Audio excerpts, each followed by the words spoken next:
दुनिया का सबसे बड़ा सीरियल किलर शायद कभी भी पकड़ा नहीं जाता अगर उसको कंप्यूटर चलाने आता।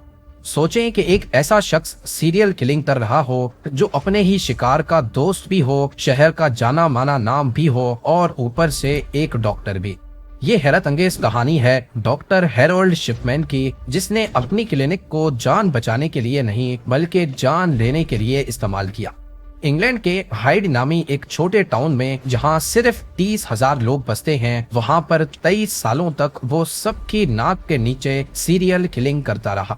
250 से भी ज्यादा लोगों को मौत की नींद सुलाने के बाद भी किसी को भी डॉक्टर हैरोल्ड शिपमैन पर शक ना हुआ और शायद कभी होता भी नहीं अगर वो एक छोटी सी गलती ना करता। लोगों को मारने की वजह क्या थी, क्यों वो इतने अरसे तक पकड़ा नहीं गया और पुलिस को कौन सा सुराग मिला जिसने बरसों से होने वाली कत्लो गारत को एक ही पल में बेनकाब करके रख दिया। डॉक्टर हैरोल्ड शिपमैन इंग्लैंड में मैनचेस्टर के करीब हाइड नामी एक छोटे टाउन में अपनी क्लिनिक चलाया करता था। यहाँ की टोटल आबादी 30,000 के करीब थी और उसमें से 3,000 लोग डॉक्टर शिपमैन के पेशेंट थे। डॉक्टर ज्यादातर ऐसे पेशेंट्स को टारगेट करता जो अकेले रहते थे और काफी बूढ़े होते थे, जिनकी मौत पर किसी को शक भी ना हो सके। डॉक्टर शिपमैन उन पेशेंट्स को ज्यादा से ज्यादा टाइम देता, वो भी उनके घर जाकर। वो उनके दिल का बोझ हल्का करने के लिए उनकी बातें सुनता, उनको ये एहसास दिलाता कि बेशक ही वो अकेले हैं, लेकिन डॉक्टर शिपमैन उनकी हर बात सुनने को बैठा है। यहाँ तक के कुछ पेशेंट्स डॉक्टर शिपमैन पर इतना भरोसा करते कि उन्होंने अपने घर की चाबियां भी उसको दे रखी थी। अपने इसी रवैये की वजह से वो हाइड में काफी मशहूर हो चुका था, क्योंकि लोगों को लगता था कि डॉक्टर शिपमैन सिर्फ बातों के जरिए बूढ़ों का इलाज कर देता है। पर इस सब की आड़ में डॉक्टर शिपमैन बातों बातों में उनकी सारी डिटेल्स निकलवाता था कि कौन किस वक्त अकेला होता है, किसके पास कितनी दौलत और कितनी जायदाद है, घर में कौन कौन आता है और रिश्तेदार कहाँ रहते हैं। जब डॉक्टर शिपमैन को तसल्ली हो जाती तो वो अपने पेशेंट को मेडिसिन का ओवरडोज देकर मार देता था। अब क्योंकि वो पेशेंट्स पहले ही 80 साल से ज्यादा के होते तो उनकी मौत पर किसी को शक भी नहीं होता। कई सालों तक ये सिलसिला चलता रहा। पकड़ा जाना तो दूर की बात, उन पर किसी को शक भी नहीं हुआ, सिर्फ तब तक जब तक वो खुद गलती नहीं कर बैठा। डॉक्टर शिपमैन ने अपने कैरियर की शुरुआत हाइड से 70 किलोमीटर दूर पॉन्टीफ्रेक्ट नामी टाउन से की थी, जहां वो एक हॉस्पिटल में जॉब करता। फिर 1974 में वो पॉन्टीफ्रेक्ट छोड़कर टॉडमॉर्टन चला गया, जहां वो अब्राहम और मरॉड मेडिकल सेंटर में जनरल प्रैक्टिशनर की पोजीशन पर लग गया। यहाँ जॉब के दौरान वो कुछ पेशेंट्स को पेटेडीन नामी ड्रग की ज्यादा क्वांटिटी प्रिस्क्राइब करते हुए पकड़ा गया, जो असल में उसको खुद इस्तेमाल करनी होती थी। पेटेडीन है तो असल में एक पेन किलर, लेकिन ये काफी नशा आवर मेडिसिन है। डॉक्टर शिपमैन को पेटेडीन के नशे की आदत थी और वो जानबूझकर अपने पेशेंट्स को ये मेडिसिन प्रिस्क्राइब करता, थोड़ी उनको देता जबकि ज्यादा मिकदार खुद इस्तेमाल करता था, जबकि पेशेंट्स को ये थोड़ी मेडिसिन की जरूरत भी नहीं होती।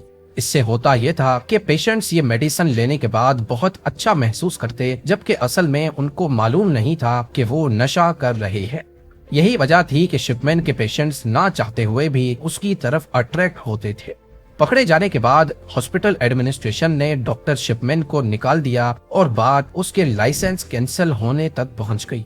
लेकिन शिपमैन ने 600 पाउंड का फाइन देकर खुद को एक रिहेबिलिटेशन सेंटर में दाखिल करवा दिया, जिससे उसका लाइसेंस कैंसिल होने से बच गया। रिहैब सेंटर में थोड़ा वक्त ही गुजारने के बाद जब सारे उसको भूल गए तो वो 1977 में हाइड आ गया, जहां वो डॉनी ब्रुक मेडिकल सेंटर में जनरल प्रैक्टिशनर लग गया। 1980s में वो जीपी की पोजीशन पर प्रैक्टिस करता रहा और इस बीच ना उसने नशा छोड़ा और ना मौका ढूंढकर बूढ़े पेशेंट्स का कत्ल। लेकिन इन मर्डर्स की फ्रीक्वेंसी 1993 से काफी बढ़ गई, जब उसने हाइड में ही अपनी खुद की क्लिनिक खोली और शहर में एक अच्छा नाम बना दिया। अगले कई सालों तक मामला ऐसे ही चलता रहा और किसी को भी डॉक्टर की इन हरकतों पर शक नहीं हुआ। पहली बार मार्च 1998 में डॉक्टर लिंडा रेनॉल्ड्स, जो कि शिपमैन के क्लिनिक के ऑपोजिट ही दूसरे हॉस्पिटल ब्रोक सर्जरी में जॉब करती थी, उन्होंने शिपमैन के पेशेंट्स के बीच ज्यादा मरने के रेशो पर तशवीश का इजहार किया। उनका कहना था कि शिपमैन जो सिर्फ एक छोटी सी क्लिनिक चलाता है, पिछले 3 महीनों में उसके 16 पेशेंट्स मरे हैं, जबकि इसी पीरियड के दौरान ब्रोक सर्जरी, जिनके पास शिपमैन की क्लिनिक से 3 गुना ज्यादा पेशेंट्स हैं, उनके पास सिर्फ 14 पेशेंट्स की मौत हुई है। ये शक तब मजीद बढ़ गया जब ये मालूम पड़ा कि डॉक्टर शिपमैन के 16 पेशेंट्स की मौत के बाद उनको दफनाया नहीं बल्कि जला दिया गया था। आपको यहाँ बताते चलें कि ज्यादातर क्रिश्चियन लोग मरने के बाद अपने प्यारों को दफनाते हैं, सिर्फ कुछ लोग जलाने का फैसला करते हैं। डॉक्टर लिंडा ने अपने शक का इजहार एक रिपोर्ट की सूरत में मैनचेस्टर के कोरोनर से किया, जिसने इन तमाम डिटेल्स के साथ ये भी लिखा था कि डॉक्टर शिपमैन के इन 16 पेशेंट्स में ज्यादातर बूढ़ी खवातीन थी जो अपने घर में ही मरी हुई पाई गई, और हर बार ये इत्तेफाक नहीं हो सकता कि इनमें से ज्यादातर पेशेंट्स की मौत के वक्त डॉक्टर शिपमैन वहीं अकेले उनके घर में मौजूद थे। डॉक्टर लिंडा का कहना था कि घर में बीमारी की वजह से होने वाली मौत ज्यादातर बेड पर होती है, लेकिन डॉक्टर शिपमैन के पेशेंट्स की मौत अजीब तरीके से कुर्सी पे बैठे बैठे अच्छे पहने हुए कपड़ों में हुई। और दूसरा, उस वक्त या तो डॉक्टर शिपमैन उनके घर पे ही था या फिर पहली बार वही घर में गया और पेशेंट को मुर्दा हालत में पाया, जो कि किसी भी तरह से नॉर्मल नहीं हो सकता। इस रिपोर्ट की बेसिस पर एक इन्वेस्टिगेशन भी हुई, लेकिन पुलिस को डॉक्टर शिपमैन के खिलाफ कोई ठोस एविडेंस नहीं मिला और 1 महीने के बाद ये इन्वेस्टिगेशन बंद कर दी गई। जब डॉक्टर हैरोल्ड शिपमैन के पेशेंट्स मर जाया करते थे तो वो खुद ही फॉर्म बी साइन करता था। फॉर्म बी वो फॉर्म है जो मरीज का इलाज करने वाले डॉक्टर को साइन करना होता है, जिसमें वो मरीज की डेथ का कॉज लिखता है। लेकिन मसला ये था कि फॉर्म सी जो दूसरे डॉक्टर को साइन करना होता है, वो भी ज्यादातर केसेस में शिपमैन के दोस्त डॉक्टर्स या उन लोगों से साइन करवाया जाता जो उस पर शक नहीं करते थे। इस तरह शिपमैन अपने पेशेंट्स के डेथ सर्टिफिकेट्स में फर्जी इंफॉर्मेशन लिखकर उन्हें आराम से क्रेमेशन के लिए भेज देता था और किसी को कुछ शक नहीं होता था। इस प्रोसेस की वजह से कई डेथ्स अनइन्वेस्टिगेटेड रह गईं और यही वजह थी कि शिपमैन अपनी कत्लो गारत को आसानी से छुपा पाया। इन्वेस्टिगेशन बंद होने के बाद शिपमैन ने 3 और लोगों को भी मौत की नींद सुला दिया, लेकिन पकड़े जाने का वक्त दूर नहीं था। शिपमैन का आखिरी शिकार हाइड की फॉर्मर मेयर 81 ईयर्स की कैथलीन ग्रंडी थी, जो 24 जून 1998 को अपने घर में ही मर गई। और यहाँ पर भी डॉक्टर शिपमैन ही वो आखिरी शख्स था जिसने कैथलीन को आखिरी बार जिंदा देखा था। उसने बाद में डेथ सर्टिफिकेट पर साइन किया और उसमें मौत की वजह ओल्ड एज लिखी। कैथलीन की बेटी एंजेला वुडरफ खुद एक वकील थी जिनको अपनी मां की पुरइसरार मौत पर तब शक हुआ जब उनको अपनी मां की एक वसीयत मिली जिसमें उन्होंने अपना घर डॉक्टर शिपमैन के नाम लिखा था। डॉक्टर शिपमैन उस फैमिली के काफी क्लोज थे और वसीयत में उनको घर मिल जाना शक की बुनियाद नहीं बना, बल्कि एंजेला को शक तो इस बात पर था कि उनकी मां के 2 घर थे जबकि वसीयत में सिर्फ एक घर का जिक्र है। इससे जाहिर होता है कि ये वसीयत किसी ऐसे शख्स ने लिखी है जिसको दूसरे घर के बारे में इल्म नहीं था और वो डॉक्टर शिपमैन ही था।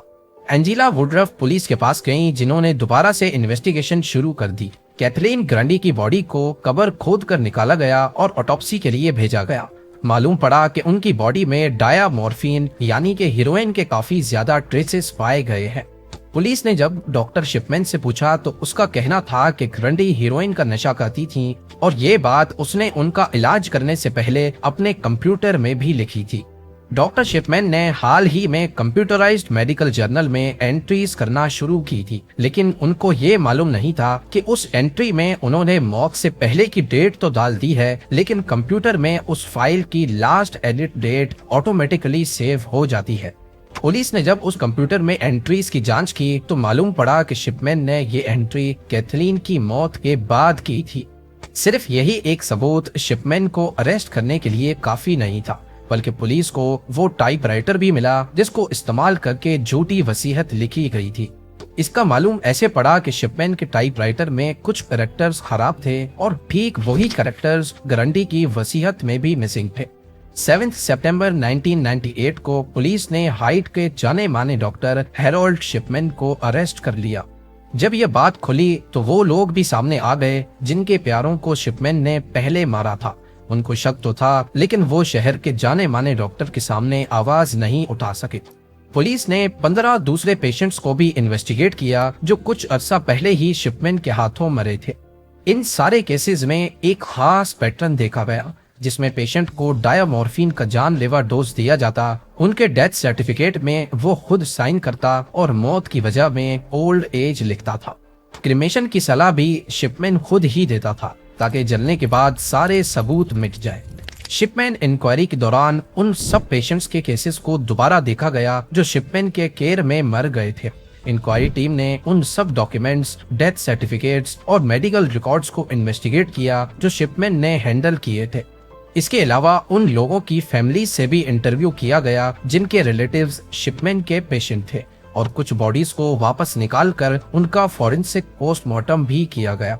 ये प्रोसेस बहुत डिटेल्ड था और इस दौरान ये मालूम हुआ कि शिपमैन ने 1975 से लेकर पकड़े जाने तक टोटल 218 पेशेंट्स को कत्ल किया है। ये तो कंफर्म्ड नंबर है, लेकिन कई केसेस में सबूत की कमी की वजह से उनको कंफर्म नहीं किया गया। एक अंदाजा है कि ये नंबर 260 तक भी हो सकता है। कोर्ट ने 15 मौत के जुर्म में शिपमैन को 15 बार सजाए मौत सुनाई, यानी वो जब तक जिंदा है जेल से बाहर नहीं आएगा। पर 2004 में उसने अपने सेल की सलाखों से बेडशीट बांधकर खुद को फांसी दे दी। उसकी मौत के बाद उसके जेल के एक साथी ने हैरत अंगेज इंकशाफ किया कि शिपमैन ने असल में 218 या 260 नहीं बल्कि 508 लोगों का कत्ल किया था, और ये बात शिपमैन ने खुद उसको बताई थी। पर शिपमैन के इतने ज्यादा कत्ल करने की असल वजह आज तक सामने नहीं आ सकी।